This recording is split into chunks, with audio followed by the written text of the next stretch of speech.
বিশ্বকাপ। সবকিছু ঠিক থাকলে নির্ধারিত সময়ে টুর্নামেন্ট মাঠে গড়ালে আর 1 বছরের মতো সময় বাকি আছে এই টুর্নামেন্টের। এর আগে চলমান ফিফা ক্লাব বিশ্বকাপে বড় ধাক্কা খেল বর্তমান জার্মানি ফুটবল দলের সেরা তারকা জামাল মুসিয়ালা।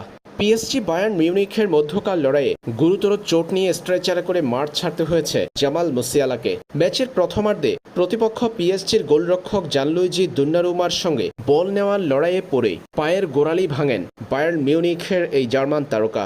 ক্লাব বিশ্বকাপ তো শেষ, তার পাশাপাশি জাতীয় দলের হয়ে 2026 বিশ্বকাপে খেলতে পারবেন কিনা সেটা নিয়ে তৈরি হয়েছে শঙ্কা। তবে এবার সেই শঙ্কা কাটল বিভিন্ন গণমাধ্যমের খবরে।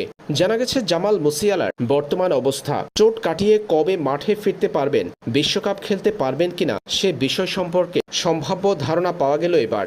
জানা গেছে জার্মান এই তারকা 4 থেকে 5 মাস মাঠের বাহিরে থাকবেন, অর্থাৎ চলতি বছরের বাকি অংশে হয়তো আর ফুটবলে দেখা নাও যেতে পারে তাকে। বছরের শেষের দিকে কিংবা নতুন বছরের শুরুর অংশে জানুয়ারিতে মাঠের ফুটবলে ফিরতে পারেন জামাল মুসিয়ালা। অন্তত 4 থেকে 5 মাস ফুটবলের বাহিরে থাকতে হবে তার, এরপর ফিটনেস ফিরে পেলেই মাঠের ফুটবলে দেখা যাবে তাকে।